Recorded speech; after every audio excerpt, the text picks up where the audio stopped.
అందరికీ జైభీం. నేను Rajesh Mahasena. Welcome to Mahasena media. నేను ఉండవల్లి అరుణ్ కుమార్ గారి గురించి ఆయన అంటే కొన్ని విషయాలు నచ్చుతాడు నాకు. కానీ కొన్ని విషయాలు ఆయన మాట్లాడే మాటలు చూస్తున్నప్పుడు ఇవన్నీ తెలిసిన వాళ్ళు కూడా ఎందుకు కొన్నిసార్లు ఇలా పెయిడ్ బ్యాచ్ లాగా పేటీఎం కార్మికుల్లాగా వీళ్ళు కూడా అలాగే ఎందుకు మాట్లాడతారా అనిపిస్తుందండి నాకు. ఆర్సన్ కేసు అంటే ఇంటి మీదకి మంటలు వచ్చేలాగా పెట్రోల్ బాంబులు విసిరితే దాంట్లో స్టేషన్ బెయిల్ నేను ఎప్పుడు వినలేదు. అలాగే తిట్టాడన్న కేసులో తీసుకొచ్చి అప్పుడే 2 వారాలు అయిపోయినట్టుంది. తీసుకొచ్చి సెంట్రల్ తిడితే అరెస్ట్ చేయడం సార్కు తెలియదట. తిట్టినందుకు అరెస్ట్ చేయడం ఎప్పుడో గతంలో అక్కర్లేదు.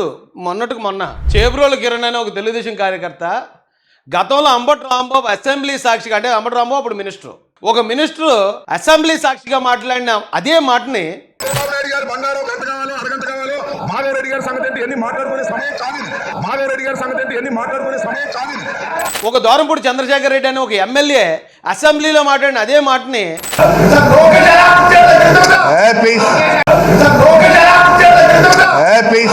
చంద్రశేఖర్ రెడ్డి ప్లీజ్ ప్లీజ్ మొన్న చేబ్రోలు కిరణ్ అన్నాడు, అదే మాట అన్నాడు. సేమ్ దానికి దీనికి ఏం తేడా లేదు. అదే మాట అన్నందుకు తెలుగుదేశం పార్టీ ఈ గవర్నమెంటే అతను అరెస్ట్ అయ్యాడు, జైలుకి వెళ్ళాడు, రిమాండ్ చేశాడు. మరి అప్పుడేమైపోయారు మీరు? అరే రే ఏముంది, చేబ్రోలు కిరణ్ ఒక మాటే కదా అన్నాడు. మాట అంటే అరెస్ట్ చేయడం అనేది నేను ఎక్కడా వినలేదు. ఎందుకు ఆయన అరెస్ట్ చేస్తున్నారని ఎందుకు మాట్లాడలేదు మీరు? తెలుగుదేశం కార్యకర్తలు అరెస్ట్ చేస్తే సమ్మంగా ఉంటుంది మీకు. వైసీపీ వాళ్ళు ఎవరైనా తప్పు చేసిన అరెస్ట్ చేస్తే చాలా బాధ వచ్చేసి చాలా ఇది వచ్చేస్తున్నట్టుంది. అంటే ఇంకోటి కూడా ఉంది, వీళ్ళ దగ్గర ఒక మంచి టెక్నిక్ కూడా ఉందండి. వైసీపీ వాళ్ళ దగ్గర చాలా మంచి టాలెంట్ అది. ఎవడైనా మనోడు తప్పు చేసాడు అనుకోండి, దాన్ని కవర్ చేయడానికి ఎలా మాట్లాడాలి, అదే తప్పు ఎదుటోడు సేమ్ తప్పు మళ్ళీ వేరేది కాదు, అదే తప్పు వేరే వాడు చేస్తే వాడిని ఎలా చూపించాలి. ఇప్పుడు నేను చెప్పాను ఇప్పుడే చేబ్రోలు కిరణ్ ఎగ్జాంపుల్. ఈ చేబ్రోలు కిరణ్ ఎగ్జాంపుల్లో అతను మాట్లాడింది తప్పని మేమందరం కూడా ఖండించాం. అలా మాట్లాడకుండా ఉండాల్సింది. మీరు భారతిరెడ్డి గారి కోసం మాట్లాడాడు అబ్బాయి. భారతిరెడ్డి గారు ఏమో రాజకీయాల్లోకి వచ్చి వాళ్ళని వెళ్ళినప్పుడు రోజా ఉందనుకోండి, ఆవిడ కూడా ఆంబోతులోకి వచ్చి అందరినీ తిడుతుంది. కాబట్టి ఆవిడ ఎవరైనా తిట్టినా పర్లేదు, ఆవిడకి లేడీ కోట వర్తించదు. కానీ భారతిరెడ్డి గారు ఎవరిని వచ్చి ఆవిడ బయటకు వచ్చి పబ్లిక్ ఎవరిని మాట్లాడదు కదా, ఎవరిని విమర్శించదు కదా. అలాంటి ఆవిడని అనకుండా ఉండాల్సిందని తెలుగుదేశంలో అందరూ ఖండించాం. ఆయన గవర్నమెంట్ కూడా అరెస్ట్ చేసి, ఇదే తెలుగుదేశం గవర్నమెంట్ అతన్ని అరెస్ట్ చేసింది, రిమాండ్ కూడా పంపించింది.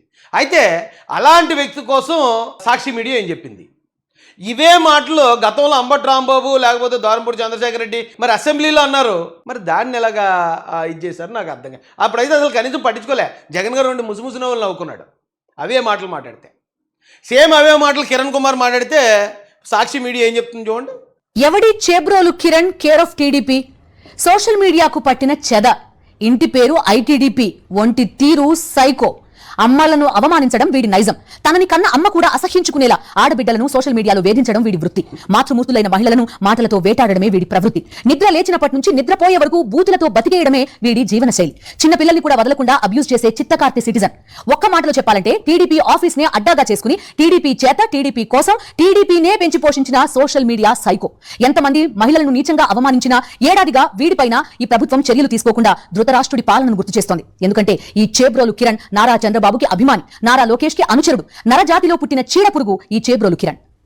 ఎంతంత పెద్ద పెద్ద మాటలు చూడండి. ఒక పెద్ద రైటర్, ఒక రచయిత, ఓ సినిమా రచయితతోటో లేకపోతే ఈ సాక్షి మీడియాలో పనిచేసే ఒక గొప్ప ఎడిటర్తో రాయించారు మాటలు, ఏదో ఒక సాధారణ కార్యకర్త కోసం.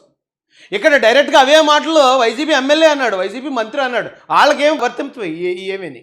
జగన్మోహన్ రెడ్డి చక్కగా నవ్వుకుంటాడు అవన్నీ విన్నప్పుడు. అది ఎదుటోళ్ళు అన్నప్పుడు మాత్రం మనం ఎలాగ అటాక్ చేయాలి నేర్చుకోవాలండి. వీళ్ళని చూసి మనం తప్పు ఎదుటోళ్ళలో ఉంటే ఇంత తప్పున్నా ఇంత పెద్దది ఎలా చేసి చూపించాలి, మనం ఎంత తప్పు చేసినా సరే దాన్ని ఎంత చిన్నగా ఎలా చేసి చూపించుకోవాలి అంటానికి మీకు ఇక్కడ సాక్షి మీడియాని చూపిస్తాను. పక్కనే జగన్మోహన్ రెడ్డి రెడీగా ఉన్నాడు, ఆయన సాక్ష్యం కూడా మీకు వినిపిస్తాను ఇప్పుడు. Social media psycho Chebrolu Kiran విచ్చలవిడిగా రెచ్చిపోతున్నాడంటే వెనకాల ఎవరున్నారో అన్న చర్చ సర్వత్రా సాగుతోంది. అసలు ఎవరున్నారని ఆరాధిస్తే ఈ చేబ్రోలు కిరణ్ కి ముందు వెనుక కుడివైపు ఎడమవైపు అన్ని వైపులా అండగా ఉన్నది అక్షరాల తెలుగుదేశం పార్టీనే అని తేలింది. పొద్దున్న లేచింది మొదలు పొద్దుపోయే వరకు ఈ చేబ్రోలు కిరణ్ టీడీపీ అతను క్షమాపణ కూడా చెప్పాడు. ఆ టైంలో నేను ఏదో పొరపాటున అనేసాను, కోపంలో అనేసాను, గతంలో వాళ్ళు మాట్లాడిన మాటలు ఉన్నాయి కదా అదే మాటలు అనుకుని నేను గౌక్కుమని అనేసాను. జనరల్గా అయితే ఇదే వైసీపీ గవర్నమెంట్ అయి ఉంటే వాళ్ళ కార్యకర్త ఎలా మాట్లాడుంటే ఈ పార్టీకి అతనికి పదవి ఇచ్చేసింది, ఏ మున్సిపల్ చైర్మనో లేకపోతే ఏ జడ్పీ చైర్మన్ ఇచ్చేది వాళ్ళు అయితే. కానీ తెలుగుదేశం పార్టీ అలాగా ఎంకరేజ్ చేయదు కదండి. ఎదుటోళ్ళ ఇంట్లో మహిళలను కూడా గౌరవించమని చెప్తుంది, గౌరవించకపోతే చట్ట ప్రకారం చర్యలు తీసుకుంటుంది. అంటే ఇప్పుడు జగన్మోహన్ రెడ్డి గారి ఇంట్లో ఉన్న మహిళలా? చంద్రబాబు నాయుడు గారి తల్లి గారి మహిళ కదా? చంద్రబాబు నాయుడు గారి భార్య గారి మహిళ కాదా?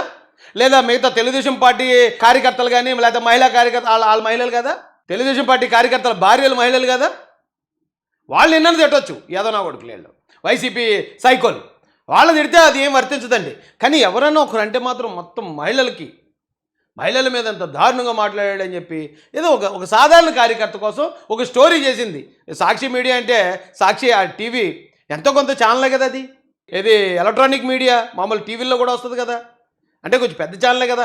ఆ ఛానల్లో ఇంత స్టోరీ చేశారండి. ఒక సాధారణ కార్యకర్త మాట్లాడిన ఒక మాట మళ్ళీ క్షమాపణ చెప్పిన తర్వాత తోనే ఉంటాడు. పని పాట లేకుండా ఖాళీగా తిరిగే కిరణ్ కి టీడీపీ కేంద్ర కార్యాలయమే అడ్డా. ఉదయాన్నే ఇప్పుడు దాదాపుగా ఇది ఎన్ని నిమిషాలు ఉందండి, 5 నిమిషాలు పైన చేశారు ఈ స్టోరీని. అంబట్ రాంబాబు అనేవాడు ఏ మాట అయితే మాట్లాడాడో అదే మాట చేబ్రోలు కిరణ్ మాట్లాడాడు.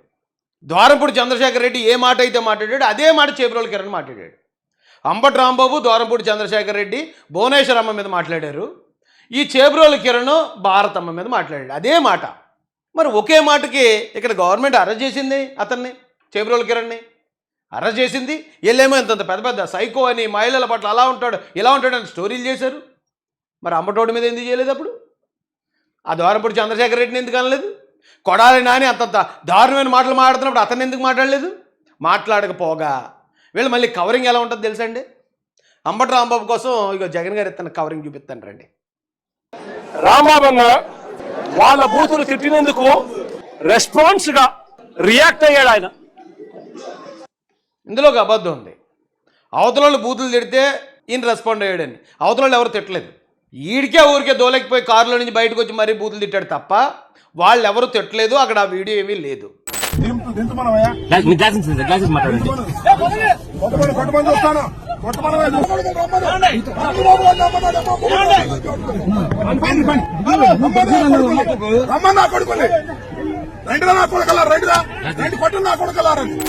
అయినా కూడా వాళ్ళు తిట్టారు కనుక అనే ఒక అబద్ధాన్ని జోడించి, అంటే అర్ధసత్యం, సగం సత్యం ఉంటుంది, అంబటోడు తిట్టడం సత్యం, వాళ్ళు తిట్టారు అనేది అసత్యం. సో రెండు కలిపితే అర్ధసత్యం. జగన్ గారి స్ట్రాటజీ స్టార్టింగ్ నుంచి కూడా ఇదే అర్ధసత్యం. సగం నిజం చెప్తాడు, అది నిజమే కదా అనుకునే లోపు ఇంకో సగం అబద్ధాన్ని తెచ్చి అది నిజం కింద జోడించేస్తాడు. అవతల ఎవరు తిట్టలేదండి అక్కడ. కానీ ఊరికే వీడు ఒళ్ళు కొవ్వెక్కి కారులోంచి బయటకు వచ్చి చంద్రబాబు నాయుడు గారు తల్లిని తిట్టాడు.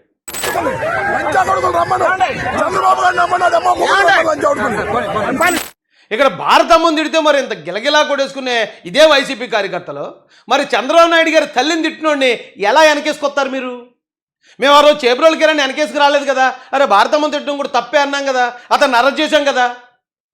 మరి మీరు కూడా అవును అంబటి రాంబాబు వాళ్ళ తిట్టకుండా ఉండాల్సింది, అక్కడ చంద్రబాబు నాయుడు గారు లేరు కదా, ఆయన మీదకి వెళ్ళి ఆయన గురించి వాళ్ళ తల్లి గురించి ఎందుకు మాట్లాడాల్సి వచ్చింది? ఆ తప్పే చేశాడు, అంబటి రాంబాబు తప్పే చేశాడు, అరెస్ట్ అవ్వడం కరెక్టే అనే మాట మాట్లాడితే మిమ్మల్ని కూడా మనుషులుగా కన్సిడర్ చేస్తారు కదా ప్రజలు.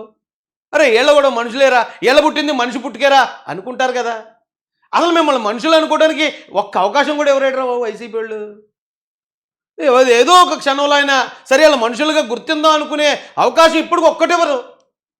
ఎవడైతే మర్డర్ చేస్తాడో ఆడికి సపోర్ట్ చేస్తారు, ఎవడైతే మానభంగం చేస్తాడో ఆడికి సపోర్ట్ చేస్తారు, ఎవడైతే వ్యభిచారం చేస్తాడో ఆడికి సపోర్ట్ చేస్తారు, ఎవడైతే న్యూట్ కాల్ చేస్తాడో ఆడికి సపోర్ట్ చేస్తారు. ఇదేం దరిద్రం రా బాబు. ఆ రియాక్ట్ అయ్యే దాంట్లో ఆయన నోట్లో నుంచి ఒక్కడే ఉండడం వల్ల ఇంతమంది చుట్టుముట్టి ఆయనను కారును బాదుతా ఉన్నారు. ఒక పైపున ఆయన మీద దాడి జరుగుతా. ఎవడు కారు మీదకి వెళ్ళలేదు, పోలీసులు ఫుల్ సెక్యూరిటీ ఇచ్చారు ఆడికి. ఆడికే వాళ్ళు కొవ్వెక్కి బయటకు వచ్చి తిట్టాడు తప్ప ఆడి మీద ఎవ్వరు వెళ్ళలేదు. ఉంటే వీడియో చూపిద్దుడినా, ప్రతిదానికి పేపర్ పట్టుకుని వీడియో పట్టుకుని వచ్చేస్తాడు కదండి. నిజంగా కారు మీద దాడి చేసి వీడియో చూపిద్దుడు కదా అంటే అది అబద్ధం. కానీ తిట్టునోడిని, ఒక సీఎం గారు తల్లిని తిట్టినోడిని ఇలా వెనకేసుకు రావాలండి. ఇది వైసీపీ స్ట్రాటజీ. అదే తిట్టు కనుక అవతల పార్టీలో కార్యకర్త తిడితే దాన్ని ఇంత పెద్ద భూతద్దంలో చూపించి అది లోకేష్ గారికి చంద్రబాబు నాయుడు గారికి అంటకట్టేయాలి. ఇక్కడ డైరెక్ట్గా జగనే వచ్చి సమర్థించాడు మహిళలను తిట్టినోడిని. ఆ రోజున అసెంబ్లీలో కూడా సమర్థించాడు. అది ఇంతలాగా సిగ్గు లేకుండా బతుకుతామండి. వైసీపీ వాళ్ళు అడుగుతున్నాను నేను, ఎలా సపోర్ట్ చేస్తారు అలాగా? ఏం పద్ధతి ఇది? మళ్ళీ పైకి వచ్చి మనం ఏమీ తెలియదని మరి పద్ధతి కబుర్లు చెప్తా ఉంటే జనాలు ఎక్కడ నమ్ముతారు?